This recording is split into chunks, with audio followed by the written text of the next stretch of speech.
Good evening and welcome to the Q Speaker Series. I'm Tanya Maloney and I'm joined with Bree Pickhour this evening. We're going to go ahead and get started.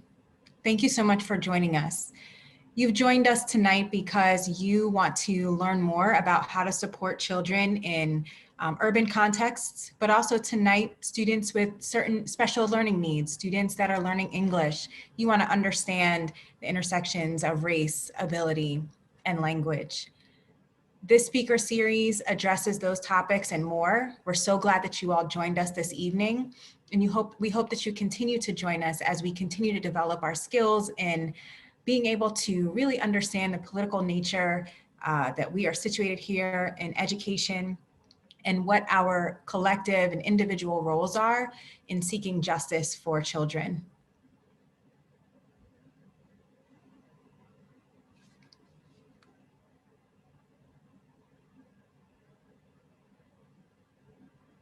And so I'm going to go ahead and turn it over to Bree Pickhour, who's going to tell us a little bit more about, say a little bit more about this evening. Hi, sorry, I think I was speaking on mute. Tonight we're going to be joined by Dr. Subhani Annamma and Dr. Cioè-Peña, who are two brilliant scholars who are going to be talking to us about their experiences as both classroom teachers and as teacher educators. And they're going to be sharing with us their research on the ways that systems of oppression such as racism, linguicism, and ableism cause harm to students in schools. So while they're going to be looking at current systems, they're also going to engage each other in freedom dreaming about what a classroom ecology that allows all students to thrive could look like, and discuss ways that teachers can join this struggle for justice, no matter their setting or no matter what stage of their career. Before we begin officially, we'd like to acknowledge the traditional, ancestral, and stolen territories across which the presenters are learning, working, and organizing today. This includes the land of the Nanticoke Lenni Lenape people of the Algonquin Nation on the land also known as New Jersey, and the Ohlone people in what is known as the Bay Area. Each of these sovereign nations have stewarded the lands we now occupy since time immemorial. We seek to be in solidarity with these nations and other indigenous communities in their most pressing struggles, whether that is to fight for the federal recognition of the Ohlone or against the recent removal of Mashpee Wampanoag land from federal land trust. As we recognize the disproportionate effects of COVID-19 on communities of color and those living in poverty, we recognize that the Native American tribal lands are hard hit. We take this opportunity to recognize the continued survival of Indigenous peoples, despite systems of global imperialism that have sought to destroy their livelihoods. We encourage all participants to continue to learn about whose land you are on and the specific struggles of your local Indigenous communities. You might have already noticed that we are joined today by American Sign Language interpreters. We will be joined by a few folks. We have Lori Civello and Jamie Steinberg, accompanied by two Montclair State University student interns, Will J. Paulino and Jennifer Ondish. Thank you so much for joining us.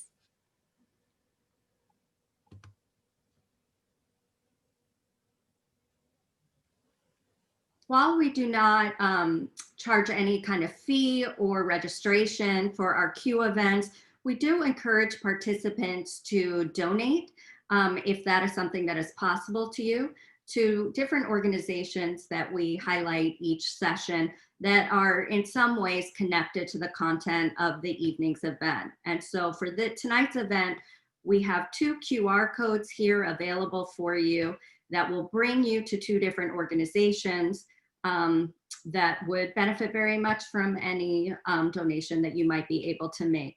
One is Mixteca, which is a New York City organization that supports Mexican and Latin American immigrants. And then another organization, Make the Road New Jersey, which also similarly supports immigrant families. And this is a link directly to their emergency COVID-19 relief fund. Just like any struggle for social justice, this event cannot be done alone. And Tanya and I were fortunate to have the support of many people at Montclair State University and beyond.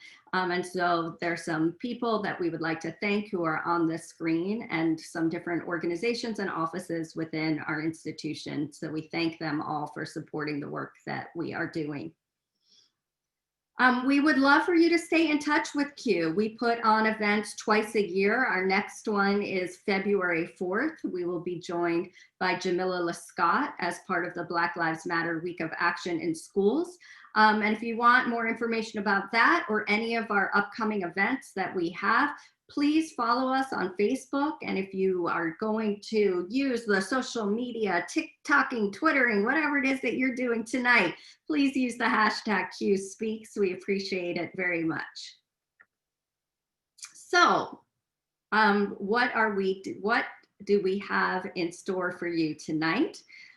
We are going to start with an opening poem, as we always do, and we are thrilled to be joined tonight by Khadijah, who's going to be reading a poem for us.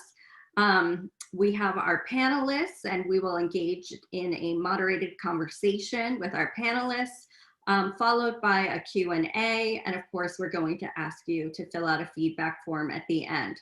You might have already noticed that the chat is off, but there is a Q&A button, so we encourage you to ask any questions in the Q&A. Tanya and I will be keeping our eyes on those, and at the end, time permitted, we will ask some of those questions to our panelists. Okay, we're ready to get started with our opening poet. Khadijah Danielian is a native New Jersey writer, artist, and all-around Renaissance woman. She has a BA in English from Montclair State University and a master's in creative writing from the New School. She's had poems featured in AFTUB Lit magazine. She was featured at the Hive Cafe. She's an editor for What Are Birds, online lit magazine. And pre-pandemic, she was a longtime member of the Jersey City Slam community. Friends, Khadijah Danielian.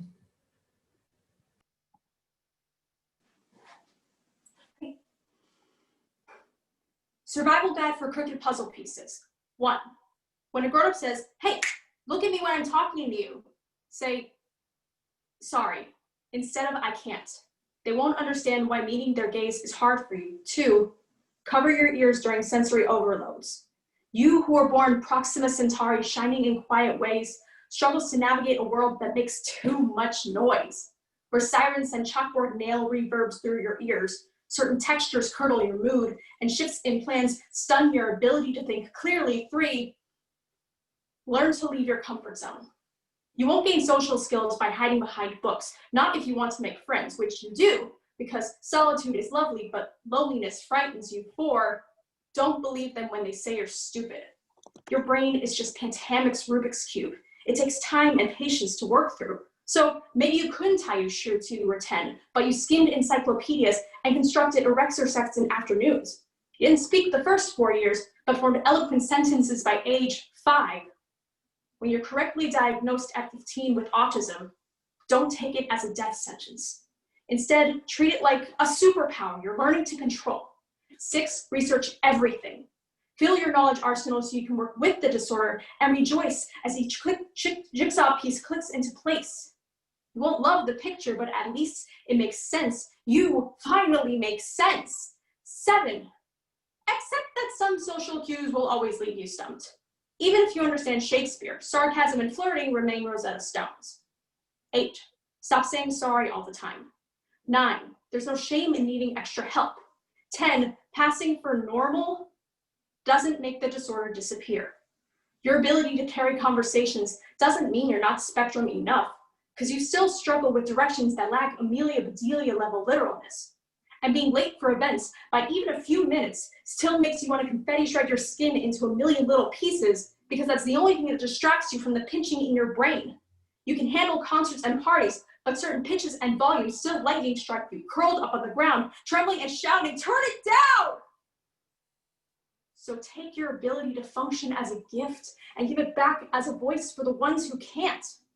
11, fuck the labels. The concepts of high and low function are an extension of an ableist perception. Our makeup is like snowflake, microscopically complex and no two exactly alike, which is why, but you don't act like it, will never be a compliment. 12, celebrate all your accomplishments, like earning your master's degree after those Park Avenue child psychologists said the farthest you would go is a trade school. 13, you are not alone. Part of you will always feel like a crooked puzzle piece that doesn't fit with the rest of the picture. But as you grow, you'll learn there's so many of us out there. Heather Christmich, Satoshi Tajiri, Lewis Carroll, Nikola Tesla, Vincent van Gogh, Albert Einstein. If they could make it through, then so can you. Because you're not a disease. You're not a freak. We're just unique. Thank you.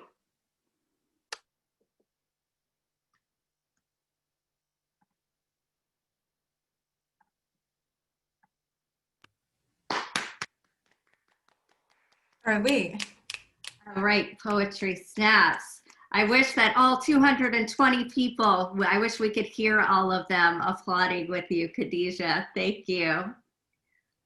With that, we would like to thank Khadijah so much for that very personal and vulnerable poem. We really appreciate you being willing to share that with all of us. And we'd like to introduce our two panelists for the night. Subini Annamma is an associate professor at Stanford University who examines the interdependent nature of racism and ableism and how intersectional injustice impacts education in urban schools and youth prisons. Dr. Annamma's book, The Pedagogy of Pathologization, focuses on the education trajectories of incarcerated disabled girls of color and has won the 2019 AESA Critics Book Choice Award, as well as the 2018 NWSA Allison Pipemeyer Book Prize. Maria Cioè-Peña is a bilingual, biliterate researcher and assistant professor at Montclair State University, who examines the intersections of disability, language, school-parent partnerships, and educational policy, focusing specifically on Latinx bilingual children with disabilities, their families, and their ability to access multilingual and inclusive learning spaces within public schools. Her dissertation focused on the experience of Spanish-speaking mothers raising emergent bilinguals labeled as disabled, received the first place outstanding dissertation from the National Association of Bilingual Education in 2019. Whoop, whoop. And third place outstanding dissertation from AERA's Bilingual Education Research SIG in 2020. Congratulations on those accolades. And with that, we are going to get our event started tonight. We're going to start, we wanted to start with a question. We know that a lot of the work that we're going to be covering tonight is very heavy, and we wanted to start with something a little bit lighter to kick the evening off. And so both of you have worked together, have written together. I know that Maria has a chapter coming out in Subini's new book, and so you're familiar with each other's work. And we wanted to give you an opportunity to share a little bit about what you both appreciate about each other's work. And so we're going to start with Maria. Hi, first I just want to say thank you so much for having me, and what a powerful way to start. Khadijah's poem really, really resonated and moved me. So thank you so much, Bree and Tanya and Q. I mean, I honestly don't know where to begin in terms of what do I appreciate about Subini's work. I was actually introduced to Subini's work in graduate school. I was really feeling a lot of tension with the fact that I noticed that bilingual students were being asked to choose between their language or being included alongside typically developing peers. And I couldn't find a way to connect that. But I was very, very fortunate that David Connor was a professor of mine at the time, and he introduced me to Subini's work, and in particular to her work around disability critical race theory, which really allowed me to bring all those elements together. And you know, Subini, when you read her work, it's moving. And on top of that, you know, the way she's written about Black girls with disabilities, about their relationship with the prison system, has been revolutionary. And she's somebody who, as a scholar, her professional identity matches her public persona, right? So her public scholarship is also just as moving and as clear. She's regularly advocating for young girls. So she really is someone who, when I think about what is good in the academy, I can think about Subini. And the same question for you, Subini. Wow. I've got all the feelings right now. First, I want to thank Tanya and Bree for inviting us here, to Q and Montclair State for hosting us, and a special shout out to the Newark Teacher Project. It's so great to know you all are doing such amazing work with future teachers, and for all of you teachers for being a part of this conversation. I also want to just really briefly say thank you for that beautiful land acknowledgement and the naming of the continuance and the survival of those whose land we live and teach on each day. And thank you, Khadijah, for that gorgeous poem. And now Maria. Whew. Your work is phenomenal, both empirically and theoretical engagement. What I really appreciate is how you center those who have been marginalized by multiple systems, people, and discourses. Emergent bilinguals, their mothers, folks who often are ignored by the system. You center them in your work and you explore processes of exclusion, naming how monolingualism is used as a weapon to deny access to folks' bilingual and biliterate growth. You identify the processes, patterns, and cycles that maintain erasure and inequity. And you are doing exactly what we hoped people would do with Discrit, which is push it, expand it, link it with other theories to meet the needs of marginalized youth and their families and communities. So I'm so honored to be here and be talking with you as you bring your bright light to this, to the scholars and to the Academy. Thank you so much, both of you. So excited. Love the love. Thank you for getting us started. So both of you discussed the damage schools are doing, particularly with the criminalization of children of color, children with special needs, and immigrant children. So there are a number of ways that teachers can explicitly and even implicitly criminalize children, right? And so as you, the both of you, reflect on your time in the classroom, how did you see yourself as complicit in this criminalization? And Subini, why don't we start with you? Yeah, thank you. This is a great question. And I'm glad we started with the love. I would have just walked around like this with Maria all day, but I'm glad we actually got to vocalize it. But I do think we need to get down to it, right? Because this is why we're here. And I've been thinking a lot, we brought that quote as teachers as deputies from someone named Ruthie Wilson Gilmore, who is talking about the ways in which everyday people in a society committed to carceral logics, right? The logics of punishment. Have become deputies. And we've been thinking a lot about how teachers have become deputies in a lot of ways. And I think about my own practice, right? And so I always want to name my own complicity in the structures that we're calling out and naming. So, I mean, the most obvious one, I could list on and on about the things that I did wrong as a teacher and the ways in which I was trying to do right and my good intentions, but I do think it's the one that just stuck out to me really clearly was point sheets, right? So I was a teacher in what some people know as affective needs or emotional disabilities classrooms. So it was often in segregated settings. My kids were often kids who had been kicked out of many other classrooms and then schools, and I taught in both public schools and youth prisons. So point sheets were really, really prevalent. And point sheets at one point made sense to me. I was very much trained as a behaviorist to believe that we give students, you know, a specific thing, and if they do what they're supposed to do, then you reward them, and that reward, you start out extrinsically, and then that reward will become intrinsic, right? I believe that with all of my heart. And I knew something was off about it because I still was trying to build relationships, but I knew I fell back on point sheets a lot. And the thing that really gets me about point sheets is I think back to it, and as I started to get away from it, even as a teacher, is that I thought that they helped, but those sheets started more conflicts than kids ever did. And to me, that was when I started really understanding that behaviorism itself, the idea that we are going to apply animal kind of like treat kids like animals and then treat them with rewards and all of these things without building real relationships was the actual problem. And so that for me was a way to realize it. But I want to be really clear that I did that for many years before I realized it. And one of the things I've been thinking about is how this question makes me want to name all of the good things I've done. It really does. I want to be like, but do you know the other things I did? But that is the thing as teachers, like we are set up to we're constantly being torn down by society, where our work is being devalued. And so it's just like, there's times when it's like, but do you see all the good I'm doing?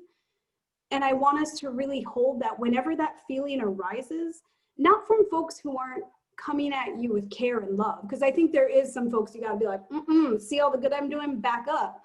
But I think when people are coming at you with care and love and really trying to center the students, not some nameless policy or some other thing, but the students, then we have to sit with that feeling of discomfort that feeling brings up for us. And we have to maybe even start to see that discomfort as an opportunity.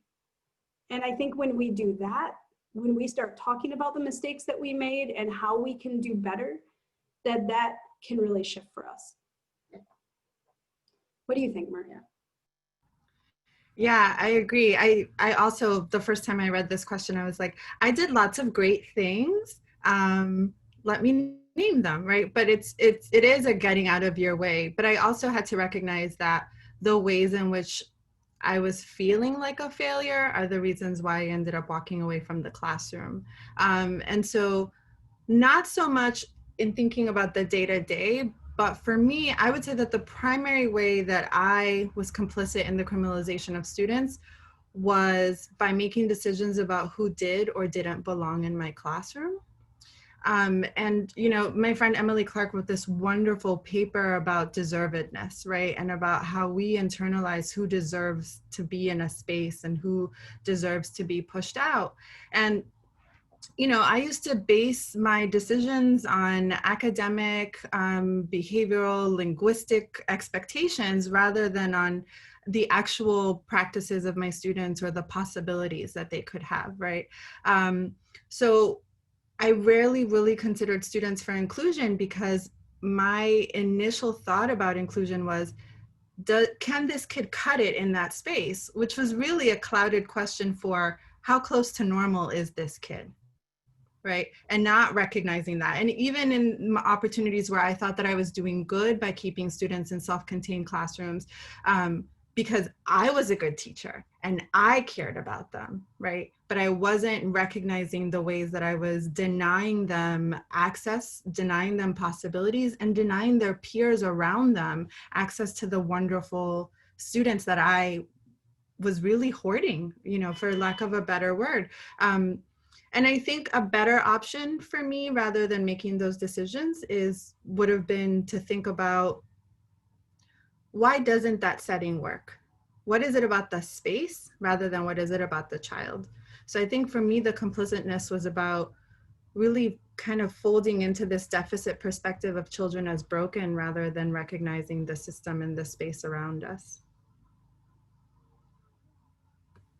Yeah, thank you. Thank you so much for your vulnerability and starting off. You know, it's easy for us to start a session with all of our, you know, all of our brilliance and not recognize that, you know, when we have these conversations that we too have been complicit, right? And so I remember the point sheets, Subini. I remember really thinking about who deserves and not deserves to be in my space. So I really appreciate that as you all push us to think about those.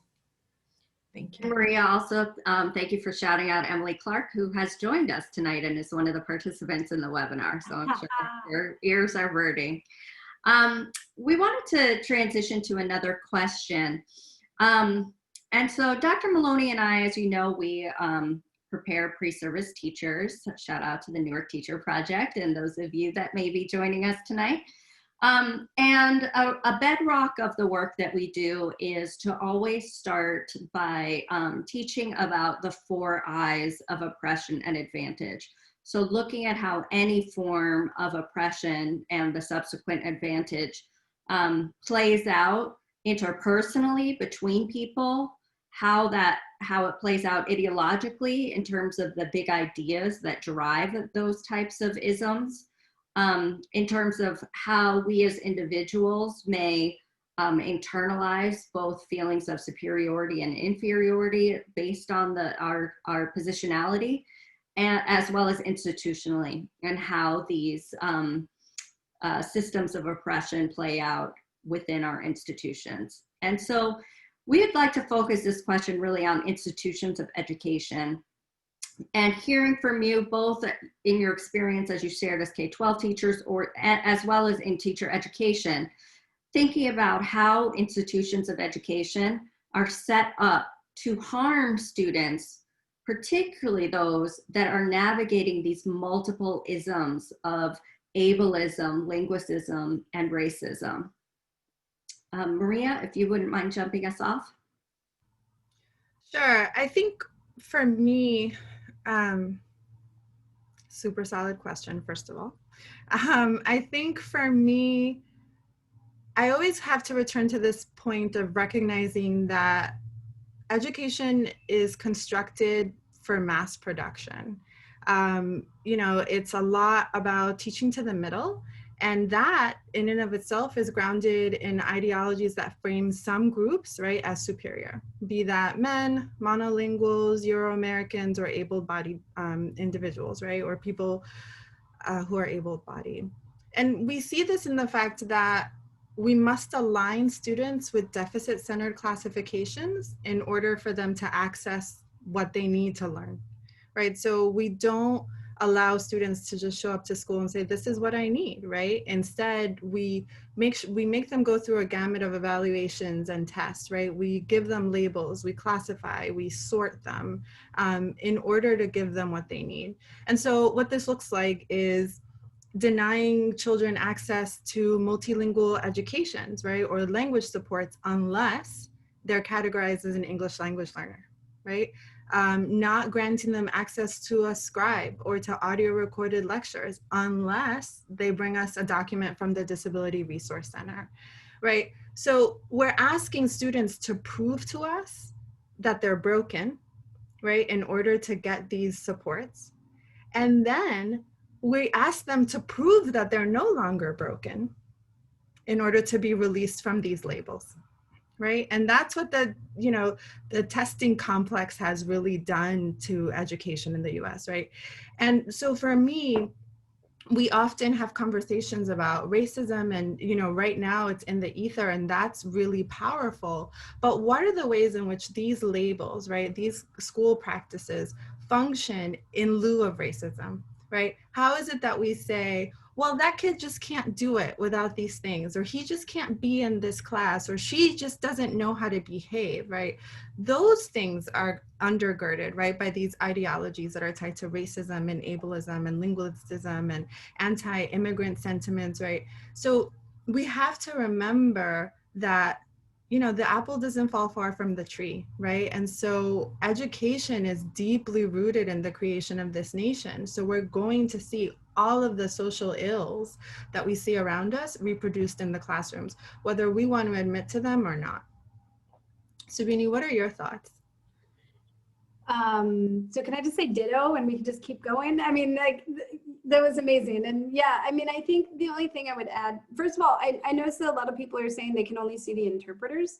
And if you can only see the interpreters, if that's an issue, I would enjoy seeing the interpreters, learn from seeing the interpreters, watch another language that is being spoken, and have some appreciation for ASL. Not that you don't, but Maria and I and Tanya and Bree are all we look like our pictures, so it's cool.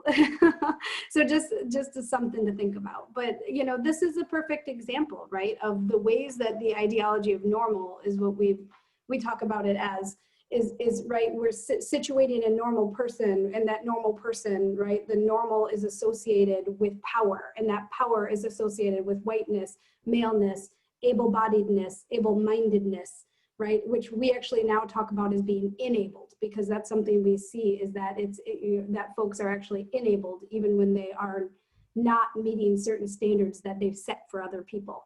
But so when we know that, right, that there's this ideology of normal that runs through everything we do, that's how the ideology is enacted in the institution and in interpersonal interactions, right? And so that's really what Maria was just saying. So I'm just adding that to it. You know, I think one of the things that we should talk about, right, is that it's not I think when a lot of times when we start talking about education, there's this move to blame it on the teachers. And I am much more likely to push it on to teacher education. So I think we need, and of course, I'm sure that's not true of some of your teacher education programs, like the ones that we're talking to right now, but some teacher education programs are really, really problematic, right? They're mainly filled with white women, and they are often very ableist. They have color evasive, and meaning they're evading conversations about race. So we need to talk about teacher ed as kind of one of the ways that that ideology of normal seeps into K through 12 schools.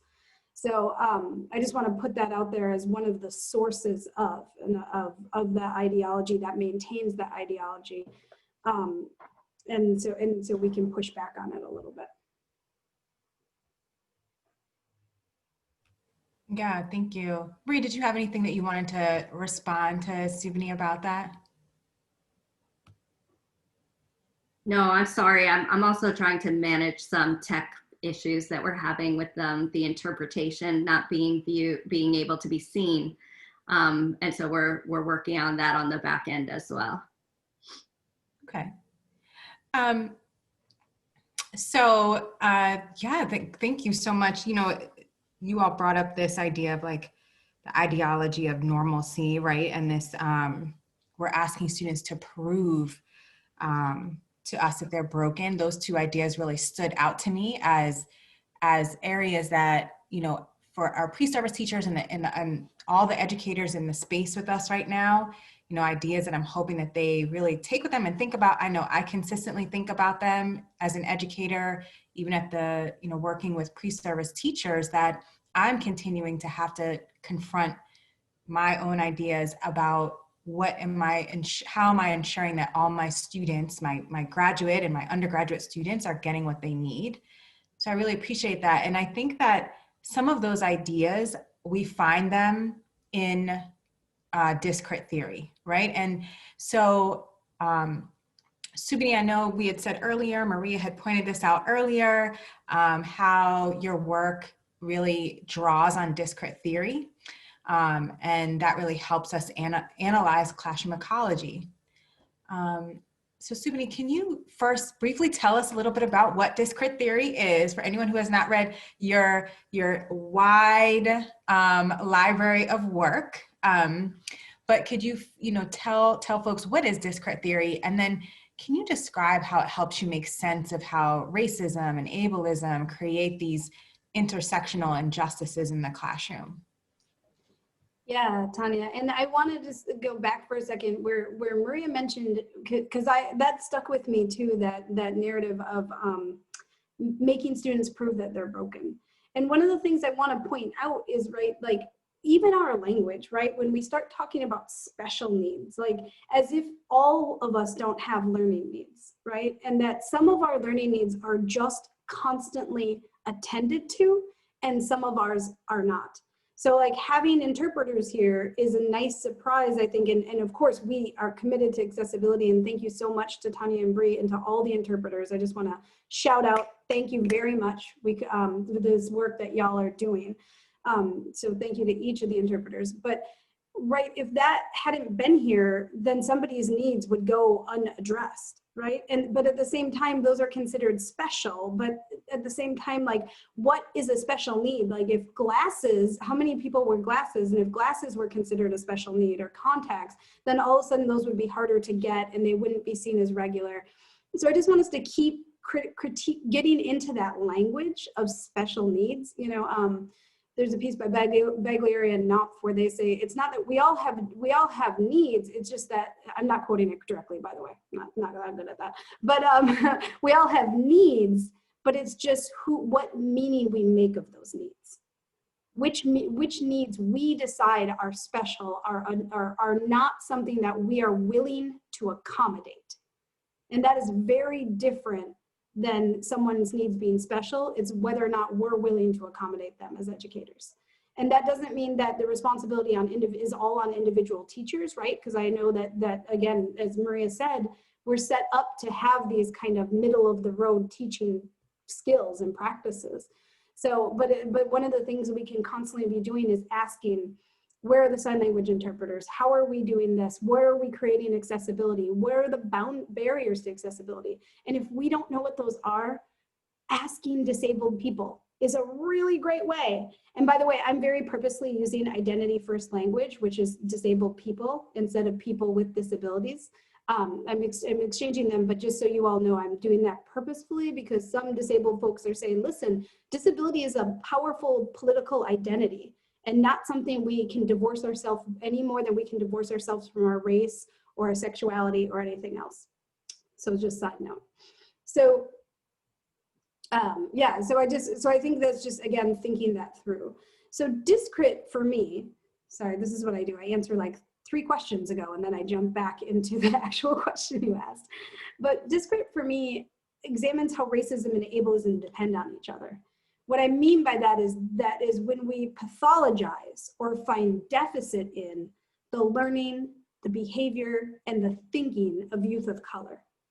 It helped me understand how Black students, Indigenous students, and many students of color, Latinx students, came to be overrepresented in special education, but also in suspensions, in exclusionary discipline, and how they are underrepresented and gifted and talented.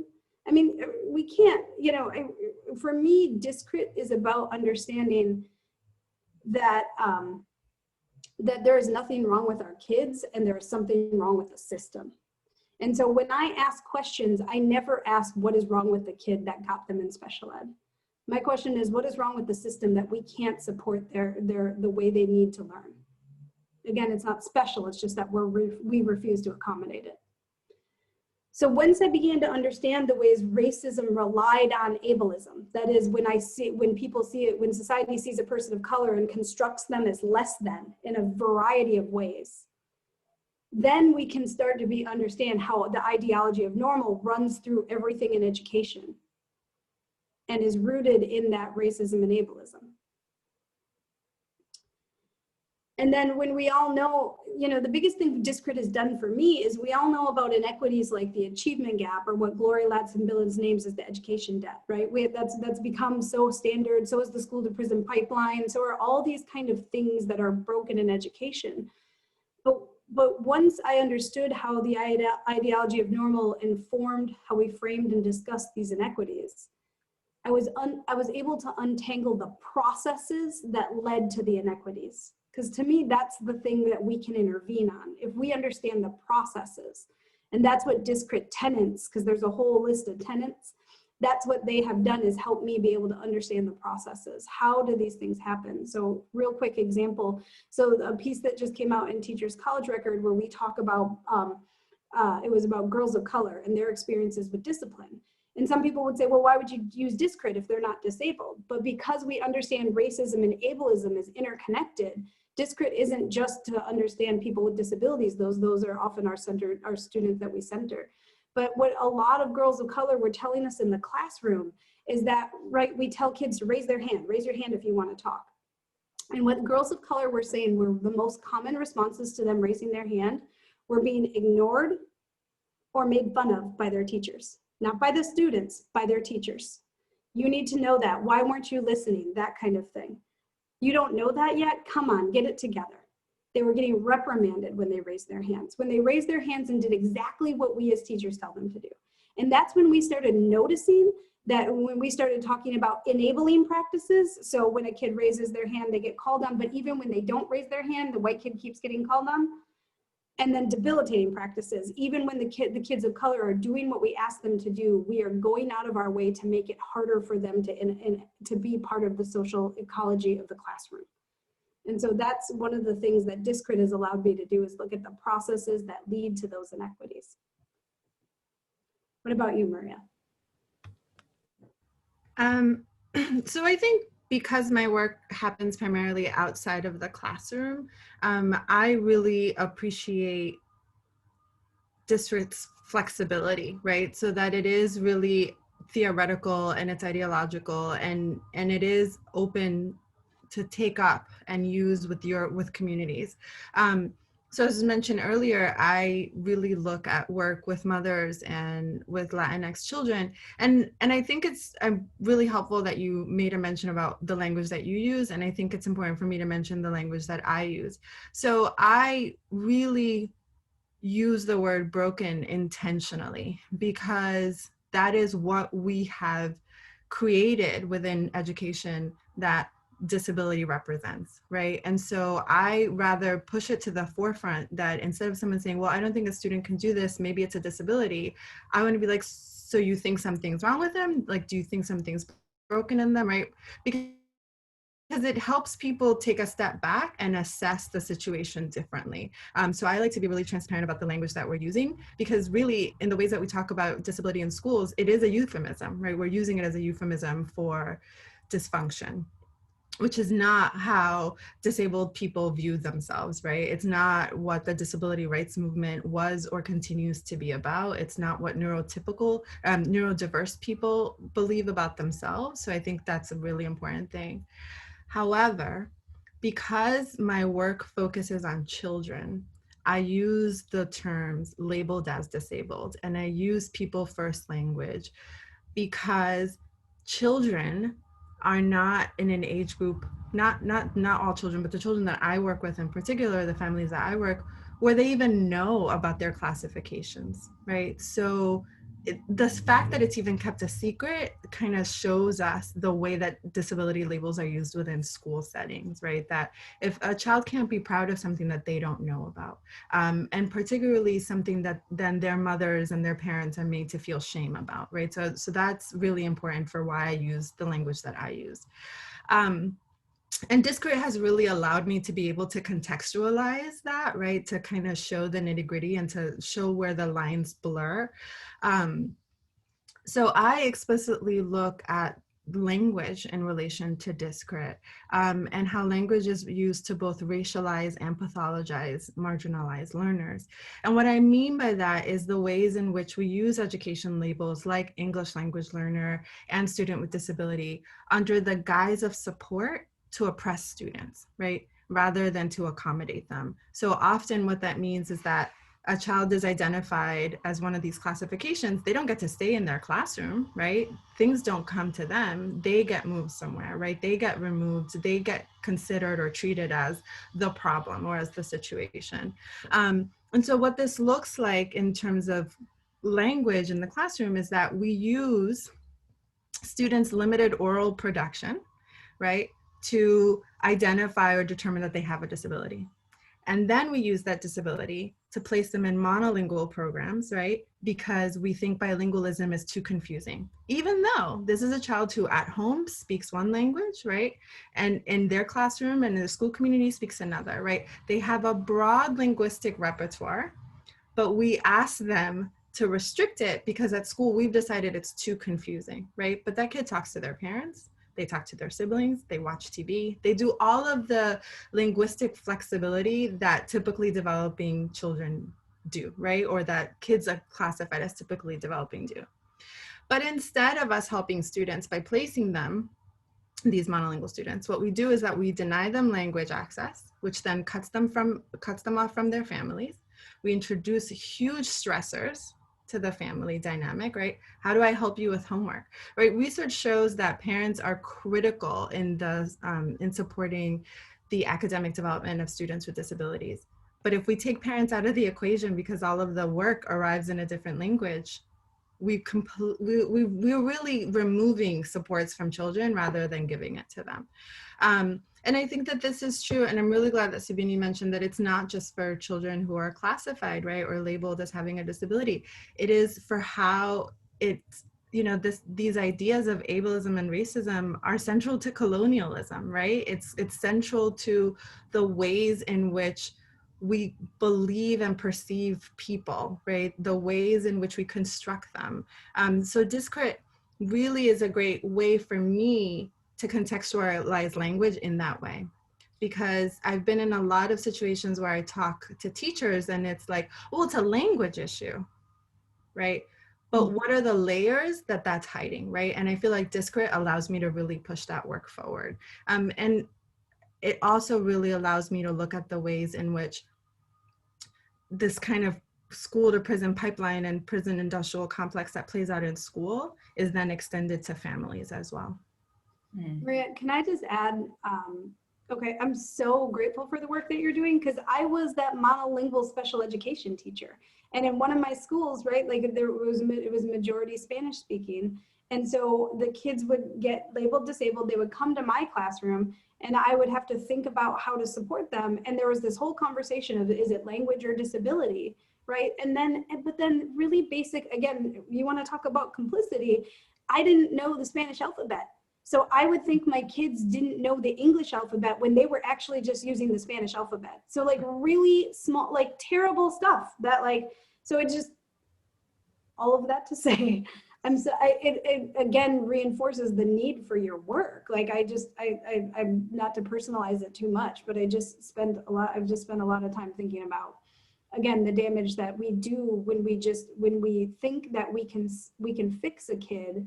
First, that we assume that they're broken, and then that we're going to fix them by, you know, weird and like infantile kind of literacy events, like, you know, practicing their phonemes and their vowels and things like that. So and I think part of it for me too is that it's not really rooted in what's best for a kid so much as what resources do we have available and what knowledge and background do I have within myself as an educator, right? I have been doing research this summer with mothers of emergent bilinguals labeled as disabled. And, you know, they all believe that their children are bilingual, but 50% of those children are non-oral communicative, right? So there's something about language that's much more complicated than the ways that we typically conceive of it, right? So, you know, someone who is capable and competent in ASL and also oral production, right? That's a multilingual person, right? If they know ASL and Spanish sign, that's a multilingual person. But we are so rooted in this ableist perspective, right? And I think of, his name is escaping me, you'll know, but right, like it's better to walk than to roll, right? It's better to talk than to sign, right? Like we've made these decisions and it's just because most of us can access those practices rather than because that is how meaning is made, right? And a lot of my work really centers on how do we make meaning rather than what is the vehicle for communicating that meaning. by the way, I just want to say that we need to like have drinks and talk about the disability, the person first versus the identity. I would like to like do that for like 2 hours. I'm not going to do that to the audience because that would be painful for them. But I think you and I have to get together and talk about this. It sounds like fun. There actually is an audience question about that, so we're going to come back to that when we come back to the Q&A. So get your drinks ready. Love it. Yeah, so, you know, a lot of what we're talking about assumes this like face-to-face environment, right? These stories that we're telling from our own experience and you know, all of this is resonating with me when I think about the experiences that I've had as a teacher And as I watch my pre-service teachers learn to teach and watching them have very similar questions. So first, Subni, thank you so much for the clarification and the continued education around our language, around special needs, and bringing us to really think about how is this, Maria brought up this idea of how all of this is really central to colonialism, how how we even use this language is a byproduct of colonialism. And so I really appreciate how both of you are continuing to develop our language in that way. And so, as I said, these stories that we're talking about, a lot of them are assuming this face-to-face context because those are the experiences that we've had as teachers. But as we all know, we are in a mixed world right now where some of us are face-to-face learning. A lot of us are online learning. I mean, this very webinar is online, right? And so I'm curious about how you think the concepts and the ideas that you all are talking about can help us understand what teaching and learning looks like in this current space. How are we continue to address some of these concerns and these questions that you all are raising? Should I jump in, Maria? And then you wanna, okay. So I think one of the things is watching how certain things are replicated online, right? And so the criminalization of youth continues to be replicated online. I mean, we continually see, we're seeing suspensions for kids asking questions. We're seeing suspensions for not wearing shoes or not following the dress code. By the way, I'm not wearing shoes because I'm in my house. And some of us, that's culturally weird to wear shoes in your house. Mm-hmm. Anyway, but like, so there's a lot of criminalization going on, right? Like, I think one of those stories that got really talked about in March was this story of Grace, right? The Black girl who didn't complete her homework, was found in violation of her parole, and was sent to a youth prison during COVID, right? And like, so we are seeing, and one of the two things about that case, one is that she had ADHD, and I feel like that was lost a lot in the conversation. And when we need to start talking about when Black girls are actually, and kids in general, but Black girls in particular, are targeted for their disabilities and criminalized for the actions related to their disabilities. And the other thing is, I think in general, we're seeing a lot of replication. We're seeing a lot of let's just do what we did in person online, which is both damaging to the students and damaging to the educators. I think all of us can talk about as educators how burnt out we already are, and it's only October. So I just think there's so much that's happening here, right, that we need to name, right? But there's also some really beautiful possibility if we can try to break free. And I get it, we're all working within systems of this is how long your class is, and this is how long the kids have to be there, and this is, right? But like everything, I think we have to constantly be thinking about what our opportunities are to reimagine classrooms and to think about how we do this differently. Because if we don't, all of these ideologies are just going to be virtual ideologies. It doesn't mean we're going to suddenly, because we have a new platform, that we're going to get away from the ideology of normal, that we're going to get away from ableism, that we're going to get away from criminalization of youth of color, and particularly multiply marginalized youth of color. So I think we're really going to have to decide, as teachers, we get a chance, and that's what's beautiful about this and what's terrible about it. But we do get a chance in each interaction we have with kids to decide and to grow, right? Because if we don't know, we don't know. And one of the things I wanted to point out, Tanya, when you talked about like figuring out like language like special needs, right? Like that didn't just come to me. I had to learn it by listening to kids, but also many disability advocates, and there are many disability justice advocates of color that we can be listening to. So there's Melissa Thompson, there's Lydia Brown, there's T.L. Lewis, there's Dustin Gibson. I'm sorry, I'm probably going really fast. But there's a number of advocates of color who are doing really powerful work. Disabled Black advocates, Indigenous advocates. So I think we just need to start. One of the beautiful things is like we have more access to each other. than we did before the virtual thing. And though that can be a lot, it can also be really beautiful if we want to learn from each other. So I think that is the thing we can take away maybe and try to, when we're trying to resist this, the rest of this. Yeah, I think that's all really powerful. I feel like if I want to say, Sue Bigliari just added in the comments, thank you so much, Sue. So the article I was referring to was Thomas Hare. Thank you. Always an English language learner, right? Once an English language learner, always an English language learner. Just kidding, I'm an emergent bilingual.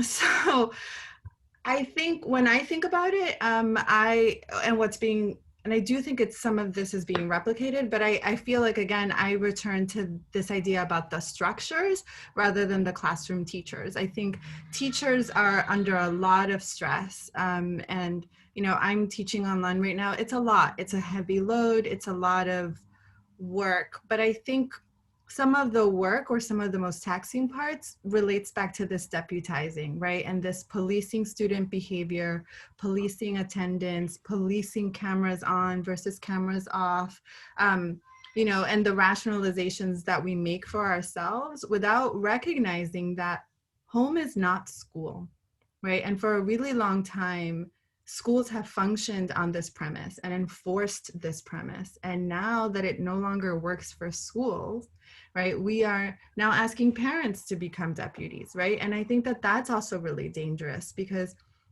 for a lot of students, this experience is really destabilizing and deregulating. And having your parents shift in personality in the ways that they view you or relate to you can also be really, really jarring. You know, and I think about the ways in which school systems have failed both teachers and families in preparations for this online learning environment. I think about the fact that families in New York City were having Child Protective Services called on them for not being online. Meanwhile, they were waiting for laptops and technologies from the schools, right? So how do we make sense of that? I also think about how we're sending all this assignment and posting it online, but not translating, even though we recognize that there are families at home that don't have English literacy, right? Or one example that I gave when I was talking to Edwin Mayorga recently was that we sent out technology surveys over technology, right? So if you don't have access to the internet, if you don't have access to an iPad, how are you even, your voice isn't even being counted in the conversation. So it's not even being thought about in the planning. So that for me is some of the tensions that I've been thinking about. But when I think about possibilities, I think that there are many, right? I think that for a really long time, there was access, there were answers to access requests that we said wasn't possible, and here we are. Right? If I, you know, and this is not disability related, but when I was a nursing mother, right, I couldn't really talk about, can I just remote in for a call? I had to be at work. I had to do all these processes, right? Now we can, right? Now that the world has asked that of us. I know at one of the large conferences that Subini and I participate, and Bri and Tanya, you as well, there was a lot of struggle in creating accessibility for disabled participants. Now that's no longer an issue, right? Virtual conferences were just such a hard thing, but now that everybody needs it, right, it's totally possible. So my hope is that when we think about things that we can be doing in the classroom, I think we can replicate some things that we used to. Like, we would walk into a classroom and sense the mood of the room and decide that that lesson today just wasn't going to cut it, right? That we needed to pivot and do something else. I think that's still there for us. I think the human connection that we can offer our students is still there for us. The safe space that they need, right? The possibility to behave in ways that they may not be allowed to in front of their parents are still there for us. And we need to be able to recognize that as well. Right, and the only thing I would add is, you know, I think somebody asked about like turning their cameras on and off. And I think there's been a lot of discussion about how cameras as required to be on is actually an equity issue that can put kids in dangerous situations and expose kids to each other's homes in ways So I don't know. I don't think it's ever a good idea. I think we end up saying if you want to, and that happens in my college classroom too, where sometimes students just don't want to, and I have to figure out other ways to build love and care for them. But that's the thing, is like, why do we want those cameras on so bad? Does it really help you to see me talking? Or is my voice enough? Does it really help you to, yes, of course, we've learned to gauge body language, but we might have to learn how to read silence, or listen to the ways when, how kids use reactions. There's just going to be other things we're going to have to learn. And it's not fair, to be clear, it is not fair that we're having to do it in real time. But what teachers are being asked to do right now is wrong. I want everyone to hear me say, you deserve better than this. We all do. So I just have so much righteous indignation on all of our behalves. But at the same time, if we deserve better, what do our students deserve? And that's what I keep coming back to. Yes, teachers do not have all the power in the situation. Yes, there are school leaders above them. Yes, there are policymakers above them. But even within that, the students have even less. And we have to do what we can to take care of them. I'm not suggesting that we do that and harm ourselves. So that's not it's not an all or nothing proposition, but I do think we have to be constantly thinking of that. So I think that was the question around cameras. I think also, just to add, I think we need to be, as teachers, thinking flexibly about the spaces we're constructing. So I know that when online teaching first started, I was very focused on having the right background, looking very professional and very structured. And I think one thing we need to recognize is that our students don't have those options. And so what are some ways in which we can kind of pull back the layers of our own hysteria, right? I'm sitting in my office right now, it's half done. That's just my truth, right? Last Thursday, I taught from my couch and my dog was next to me, and my students, what was really interesting about that was that more of them turned on their cameras than had before. And I didn't say anything about it, but I think this idea of my space is also not what it's supposed to be, and I don't have it fully together, and I'm trying to figure this out, also helped them. I think my dog being there, who's very, very cute, also made them feel endeared. But I think this is really an opportunity for us to connect. And I can't emphasize that anymore, that yes, do the things that you need to do, but where there's space, make space for connection. So I think that gives us a good transition to the last one of our questions, and then we're going to move to the audience questions. Because you're talking about, your current teaching, which is with pre-service teachers. And so we have a question with them in mind, as, many of them are on the webinar tonight, are pre-service teachers. And, in hearing the ways that institutions are set up to not necessarily serve students well, and, they certainly have been learning about that in our classes as well. It can be a really difficult and disheartening thing as someone who's about to start their career teaching, to become aware of all of the institutional barriers that students face, and that they're going to face, and that they're going to be deputized to enforce. So for those young new teachers who are on the call listening, who are about to be put in those shoes, what advice do you have them about their role as resistors and their role as people who are going in with all of the passion and the heart and the desire to do right by their students, but are going to be put in situations that are set up for them to do wrong? What advice do you have for them as they take this next step in their career? So I have two things that come to mind really quickly. The first is find your people, build community. Community is so, so important. At the school that I was at, there was a very strong representation of NICOR teachers, which is the New York Collaborative for Radical Educators. And we had conversations about things that weren't working for us. And I felt supported and validated in my experiences, in the tensions and in the positive components. So I think find community, find your people, I think is really important. And the second thing, which I was really, really fortunate, I loved my teacher education training program. And that's where I learned about reflection and descriptive inquiry and that work. And I think reflection is really, really important as educators, as people, you know, why do I think this? Who benefits from this decision and in which ways? What alternatives are there? Why are those alternatives not foregrounded, right? This can be in the ways that we construct IEPs, right? It can be in the ways that we think about parental engagement. You know, I gave a talk at my friend Kate Seltzer's class about 6 years ago. And I had a student who said, well, what do we do about parents who don't want to accept the IEPs, right? Like, you know, there's this crazy mom. And Kate responded with something which I thought was so powerful, which was, if someone had always been telling you something is wrong with your child for years and years, wouldn't that be enraging to you, right? Wouldn't that affect the way you behave? So how do we think about parents? What's the lens, right? Considering our own positionality is really important.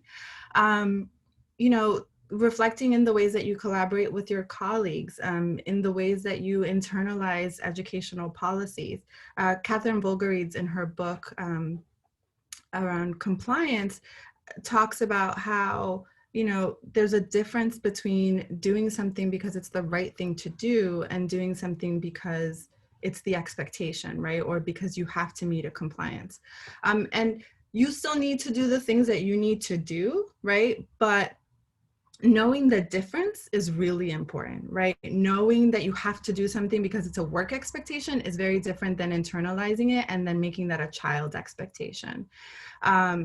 If I circle back to this idea around writing IEPs, you know, instead of me thinking about the ways that I write about why a child doesn't belong in a room, right? One very small sign of resistance is me talking in the IEPs instead of why that space is not good for that child, right? Because I know someone else is going to read it, right? And it's not, this kid can't cut it there, as opposed to this classroom needs this, this, this, and that, right? This classroom doesn't have those things, so that we're thinking about the structure rather than thinking about the child.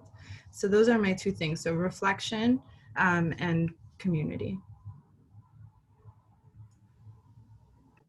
Yes, girl. I just want to spend all the time snapping because I just feel like this is it, right? This is just, it's so beautiful to hear. Yeah, I think for me, understanding the ways schools function and reproduce power actually frees me. It does not, it makes me understand the problem is so big, I'm not going to be able to fix it all. So I need to just settle down, because sometimes I feel like we learn about an ism and then we're like, I must take it all apart, I must fix the world, right? And if we actually engage discrit and the racial realism and the ableism that comes with it, we understand that those are permanent fixtures in society. And some people find that really, really depressing, but I don't. For some reason, I find it liberating, because it does not mean I have to get rid of it. What it means is that I have to correct it when I see it, and I have to keep looking for it, and I have to keep engaging it. If I know that I am set up to be a deputy, if I know that I am set up in a carceral state to be a state agent, to find kids and put them in certain boxes and push them away from me and segregate them and remediate them and see them as deficit, then I can purposely work against it. So in some ways, I hope this knowledge is liberating. I hope it tells you, you are not wrong for seeing the things you've seen, or even doing some of the things you've done. It might have been wrong in the moment, but you can correct it. We can decide as teachers, right? We can't do everything. Again, teachers are not the people with the most power, but in some ways we can control how we interact with students. And to me, that is the most powerful thing we can do, is rethink those interactions. And then we can, once we know that, we can stop giving our power away.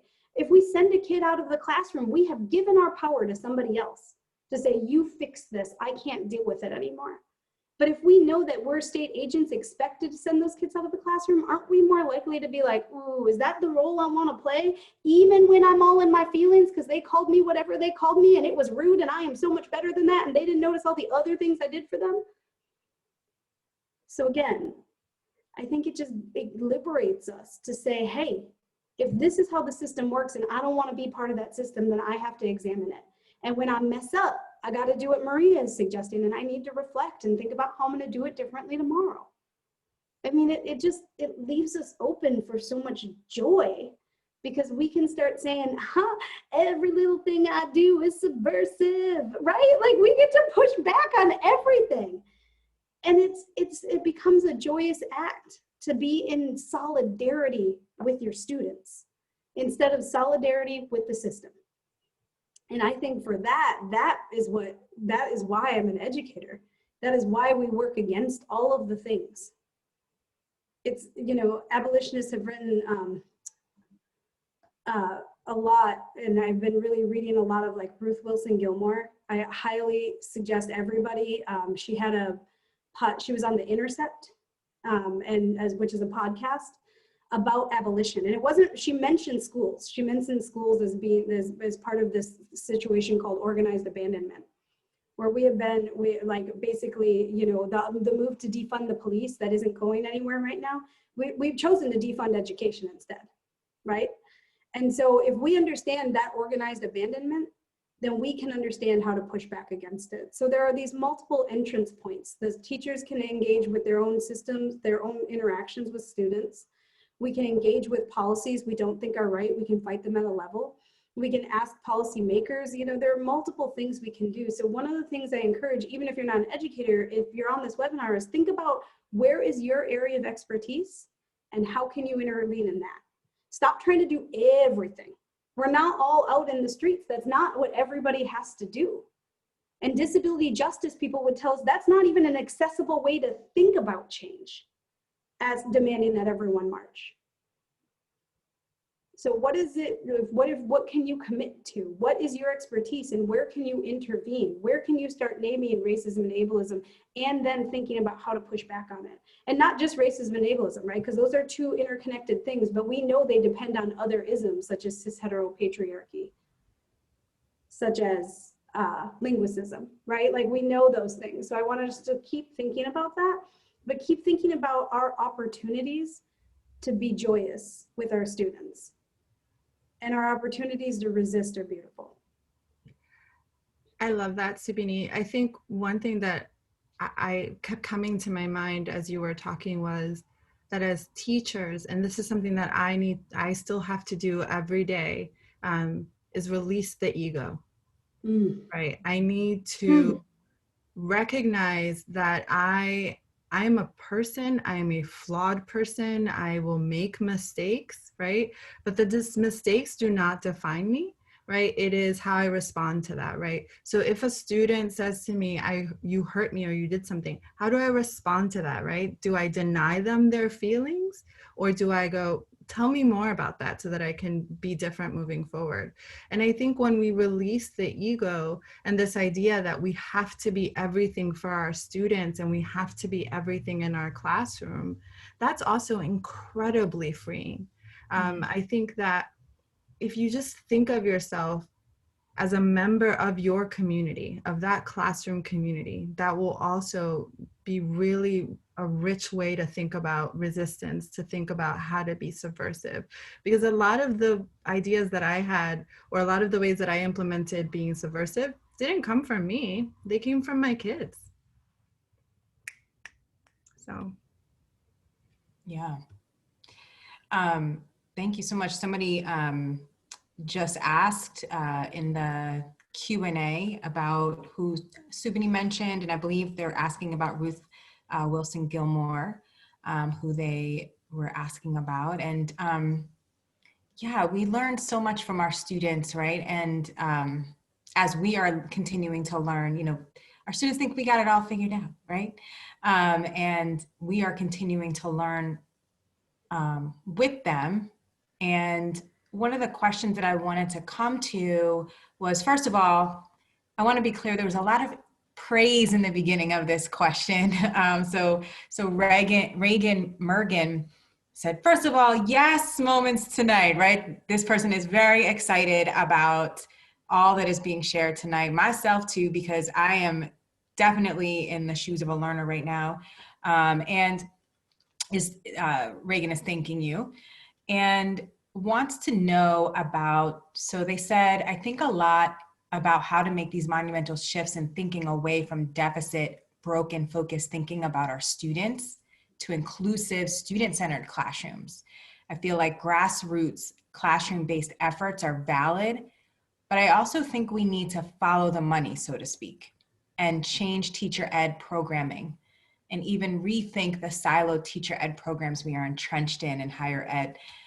And Ben Reagan asks a question, and it's very similar to Nicole McLaren, who asks, what is your vision for reimagining teacher education, and how does Discrit support the needs of future teachers while they are students? I mean, I can start by saying, I think first of all, what you just said, Tanya, about being in a learner's shoes, right? Like, that's so important. Like, how do we get to a place as teachers where we forget we're supposed to be learners too? How do we, I think in some ways, higher education and teacher education has convinced us that hubris in front of a classroom is the most important thing. That we just gotta, has anyone ever heard that thing? Just stay a page in front of the students, like in the textbook. Like, we just have to know a little bit more. But like, what if we write about this in a piece called Discrit Classroom Ecology. And in that piece, we were really pushing on our ethnic studies compatriots, and I say that like with all the love, to think about ableism, right? As part of this. And one of the things we talk about is like, what if instead of hubris, we entered with humility?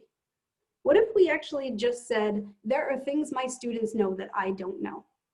And I don't just mean how to use TikTok or whatever social media they can use that we can't, right? But I mean, really, W.E.B. Du Bois writes about this idea that the other, in this case, Black folks, have when he talks about second sight, a lot of people, read it as like a second sight of understanding discrimination. But what it also is, he calls it gift theory.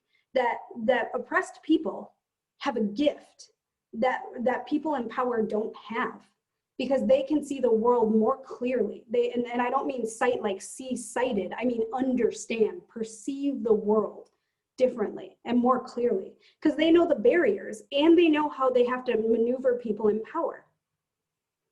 So if that is the case, then our students have gifts that we don't have. And if we can start with that, how does that change how we teach? How does that change the way we engage kids? Because I think that for me was reading Du Bois and writing that paper was so much about understanding humility. Freire talks about humility. I mean, there are multiple theorists who talk about humility, and yet we still, teacher ed just seems to stamp it, like convince us that we have to be the all-knowing authoritarian in the classroom.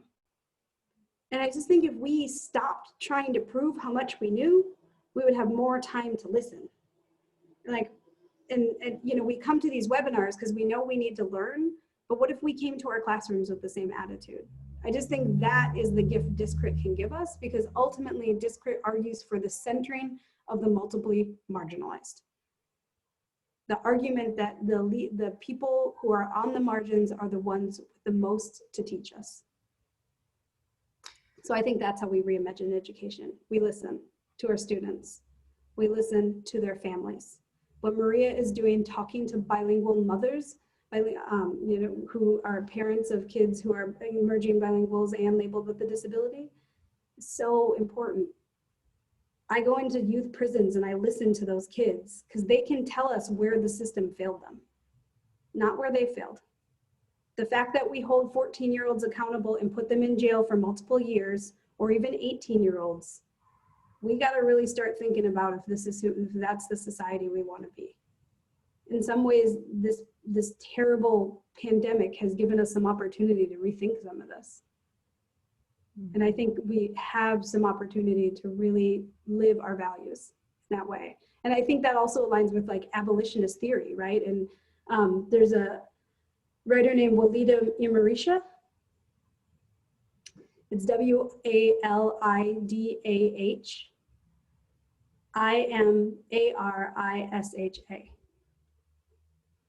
And she writes about abolition in this book called Octavia's Brood. And it's this group of short stories about science fiction and their relationship to social justice. I highly recommend you read it. It's a gorgeous book. But she talks about in this just that abolition, right? Like people that believe in abolition, that the original abolitionists, slave abolitionists, right? That the actual slaves themselves could dream of abolition, but knew we would maybe never reach it. And I think that's how we have to approach justice today, like that we dream of it, we know we may never reach it, but we still push towards it. And so I think maybe I'm getting off a little track here, but that's, I think, what discredit offers some of us.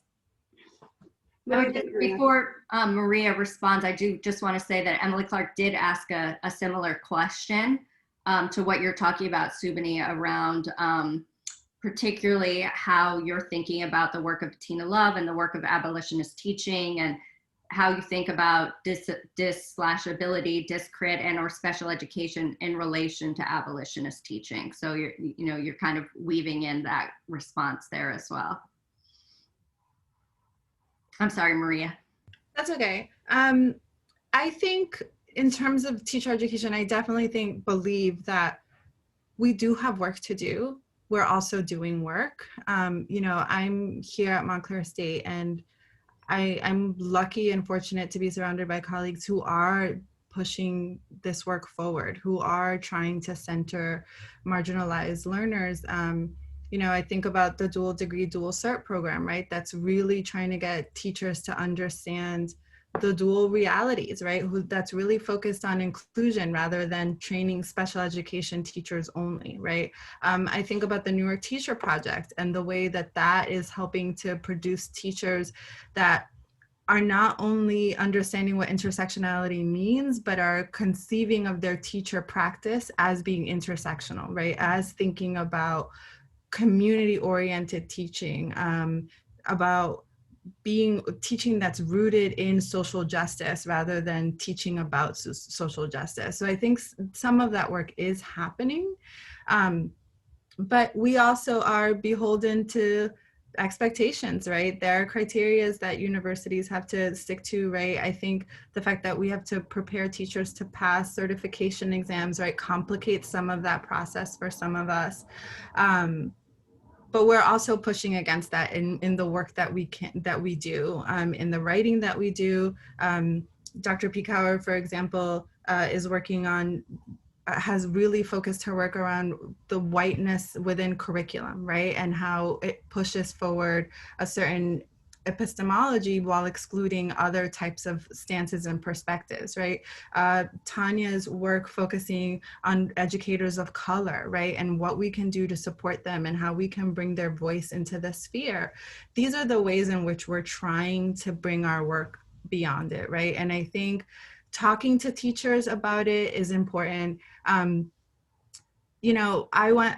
said earlier that I was part of a really solid teacher education program, but my first year was still trash, right? Like there's only so much that you can be embedded with and kind of passed on to you.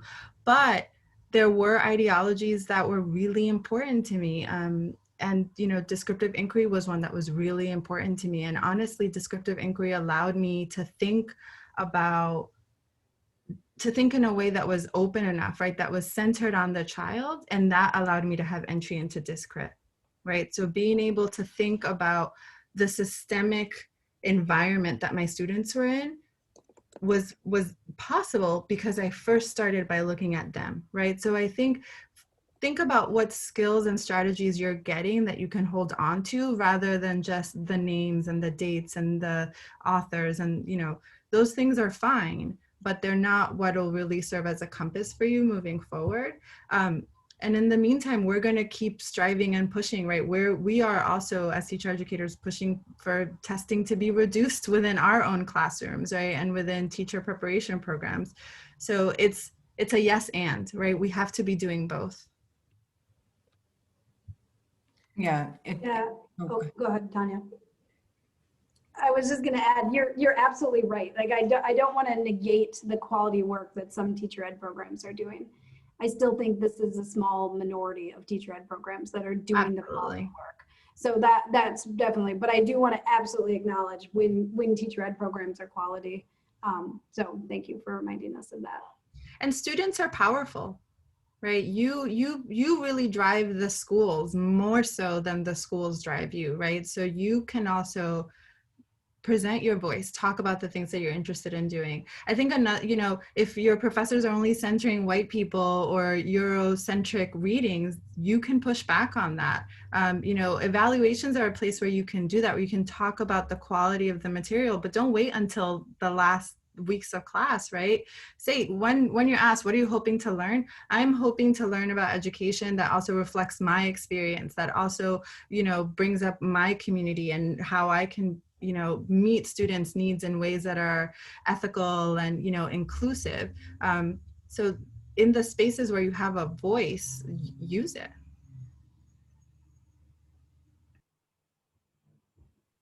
Tanya, did you want to jump in on that conversation before I move to the next question?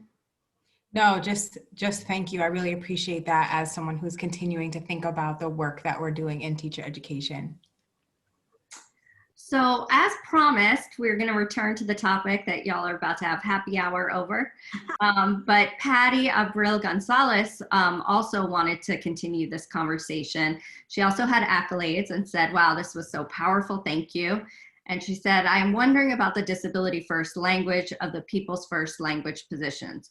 I really appreciate both Dr. Annamma's and Cioè-Peña's different positions, and I love that they're created a thoughtful dialogue. Is it best to state our position and rationale first when using the language we use? I find that might be best than saying one way is better than the other. Further discussion from both panelists would be so appreciated. To me, I think it depends on who you're talking to. So I think you need to ask your students if you're an educator, or if you're in the crowd and you identify as non-disabled, then you need to ask the people who you're comfortable talking to what they prefer. I think, again, just asking it goes a long ways. And if there's disagreement, which there may be, because not all disabled people agree, or not all people with disabilities agree, right? This is a debate. But it's like a lot of other debates. Do I say Black, Indigenous, and people of color? Do I say POC? Do I say that? I think so much of this is knowing why you're saying what you're saying and who you draw from, is being purposeful. It's understanding that that language has power, and so we want to be thoughtful around it. So I think that is super important. What, to me, the most concerning thing is in education, where we start to reify or make labels like the truth about kids, and then we refer to them as their labels over. I've got 5 learning disabilities. I've got 2 emotional disabilities. Or even like in my daughter's preschool a couple of years ago, it was, I've got 6 diapers and 3 potties. Like, what? Like, are there humans attached to it? And I get it. Like, we're all in a hurry. We don't have time. But we do have to think about how our language can dehumanize people and our kids. And so I think really being purposeful about not allowing ourselves to just fall into the easiest thing we can say, that we make sure that we're not engaging just the simplest things that can be done, that we are not boiling kids down to a label that we think is truth. I think all of that matters even more. I think, and then thinking it through. I think think it through, choose, this isn't like Maria versus Subini, like where we're mad at each other, but I think it's a really generative conversation, but not everyone's going to agree on it. But I think know why you're using what you're using. And if you don't know, ask around, read a little bit, and see. Like there's non-academic work that talks about person first versus disability, identity first language. So I think there are places. Lydia Brown has a really good blog on it. And there's other folks who do. So I think, read and learn and think and talk about it. But yeah, I think if you're giving a talk or something like that, then yes, I think you should make clear why you're using what you're using as soon as you do. And then people are free to disagree. And I think the other thing is always listening to the people who use the other way. It's like, I'm not mad at Maria because she doesn't necessarily see the same way. And even though I have points I'd like to say like, but have we thought of this? Have we thought of this? And I've done this with lots of different people. But that doesn't mean I'm like, I think I'm right. I think that's one of the things teacher ed programs, and again, not all, but many did for a really long time. When I was in school a long time ago, they certainly did. It was like person first language is the only thing you can use, and here's why. And there was a history about it. There was a discussion about it. But then we got kind of convinced that we knew better than disabled people. And that's my concern, is when we decide we know more than the people with the labels. So, your students might not want to be called disabled. And you'll have to talk to them about why that is. Is that because they've never actually had any quality representation of disabled people who actually embrace their disability as part of their identity, particularly people of color? Or is that because they really don't feel the label fits them? And that's okay too. There's multiple things to explore with your students. I think there's also something about context, who you're talking about and the tone you're trying to set. I think that plays a lot into what language I use. If I'm talking about children versus talking about adults, I feel there's different possibilities and options. But I also feel like this is a very simple kind of just ask situation.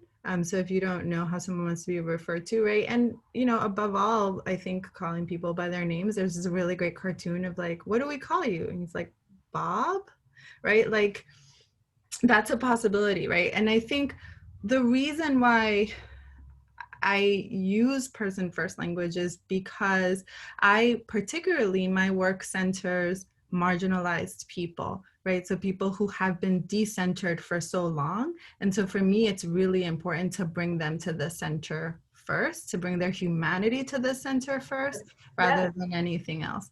And I there's valid moments in which it doesn't work, right? Where person first language doesn't work. It's really funny that you mentioned that, Subini, because I recently submitted an article in which I didn't use person first language.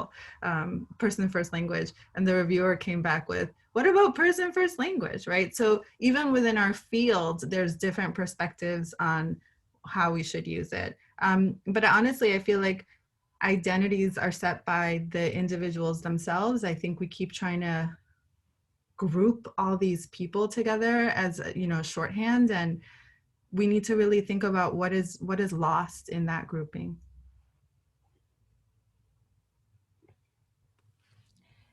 Yes. Oh my goodness. So I'm sitting here I have pages of notes thinking about what do I want to bring back to class as we continue to work with our teachers and the New York Teacher Project and with my students in even before their pre-service program, and what am I hoping to continue having a conversation about. And so while we do go ahead and start to wrap up, what final thoughts do you want to leave with folks about, what key ideas are you hoping that folks are leaving this conversation with? Subini, we can start with you. Wait, but then that means I have to close. That's unfair. You want to go, Maria? Sure. I guess I'm really coming to this place of language, how we view language, how we use language, how we categorize language, and really thinking about the whys of doing things. So, I don't have all the answers. I'm an educator that is in process, right? I'm a teacher in process. I'm a learner in process.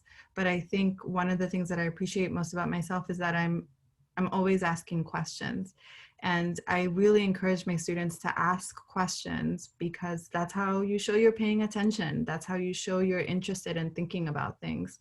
So ask questions of yourself, right? Why are you doing things? Why do you use certain words? Why do you think about language in certain ways?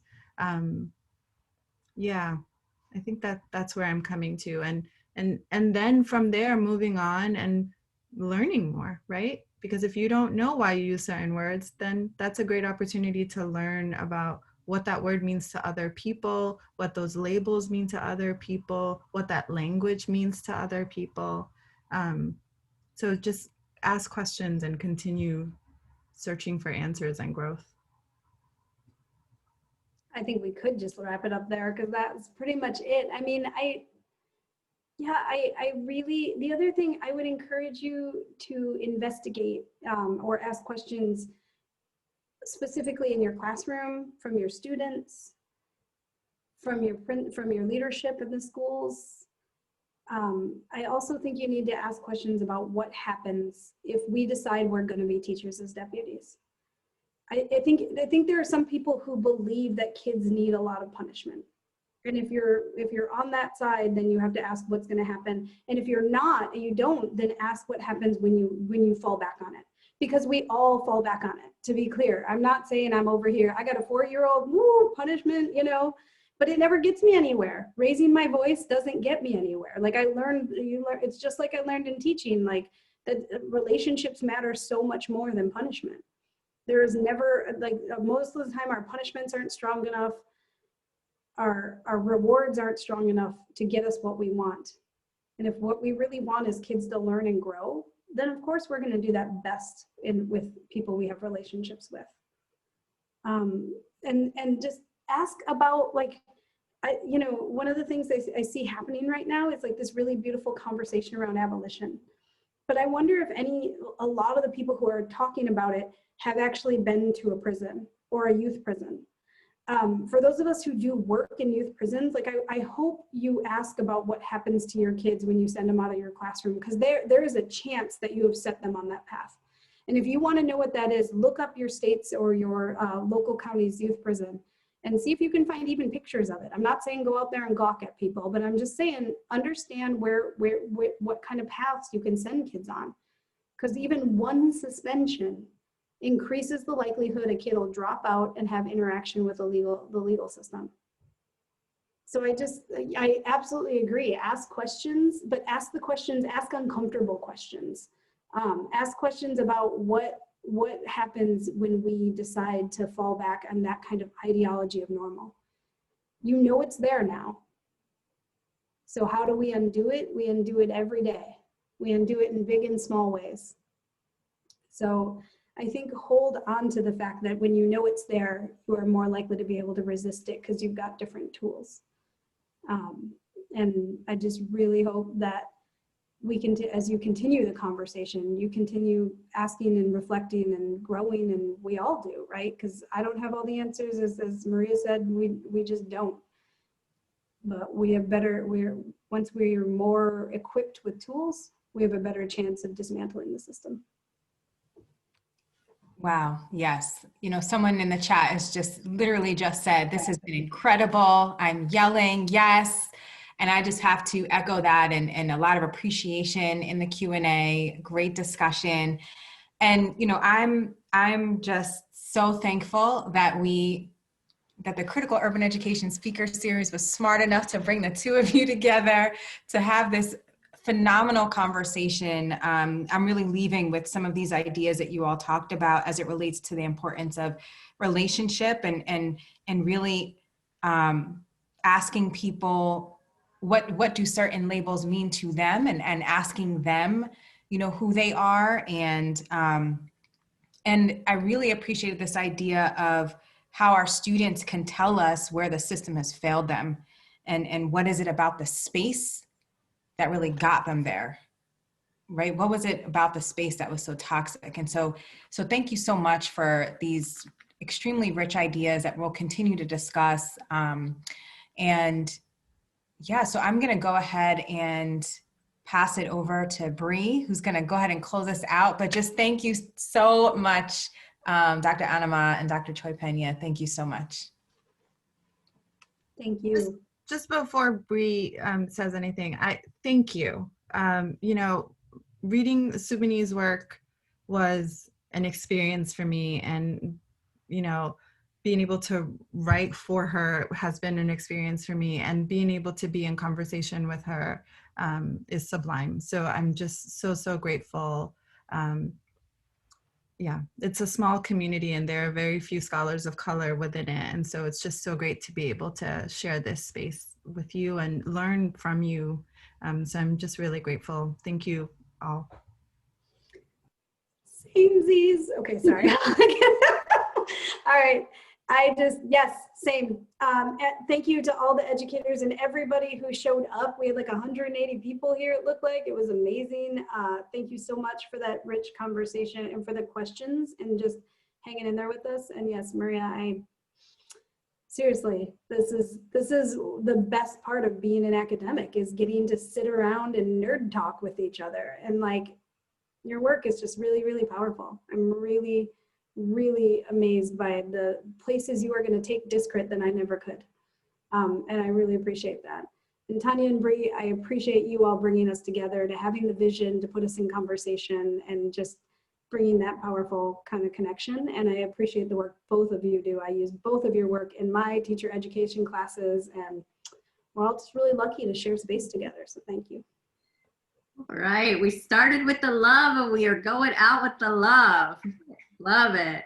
So I just echo everything that was just said, all the kind words and respect and appreciation for each other. And I'll also go ahead and thank Khadijah for sharing that incredible poem. We have emailed her to see if she's comfortable with us sharing it. If so, we will email it out. When we email everyone who registered, who will also be receiving a link to where the recording of this talk will live, which will be on the Critical Urban Education speaker series page on the MSU website. So there's a link to that in the chat now, as well as a link to the Facebook page where this talk is living right now. So you can access it at any point tonight when you just can't stop thinking about how amazing it was and you want to have pillow talk with someone and show them the video. Listen to what she said then. You can find it there on Facebook. I also want to give deep appreciation to the 4 of our interpreters, Jamie and Lori and Wildre and Jennifer. Thank you so much. Particularly Wildre and Jennifer, our student interns, like incredible, killed it. Thank you. Love it. And also to Joe from the ADP Center, who was behind the scenes making the technology happen. And we did not make it easy for him. We never do. And he always rises to the occasion. So thank you so much for that. At this point, we would love your feedback. So please, there's a QR code. If you're familiar with that, you can take your phone, open your camera, point it at your screen, and a short evaluation should show up. It's only about 4 questions. I'm also putting the link in the chat, so you can just click on that. It will also bring you to that. We really use this information to help plan our future events. So please, we would love to hear from you. I know some of you have put your thoughts in the Q&A, but go ahead and put that in the form. We appreciate it. And so with that, we are going to close out our evening. Thank you again to everyone for being here. And we hope to see you on February 4th at our next event. So stay tuned to our Facebook for the registration and information about that next event. And have a great night. Thank you. Good night. Thank you, everyone. Good night. Thanks again. Take care, everyone. Bye.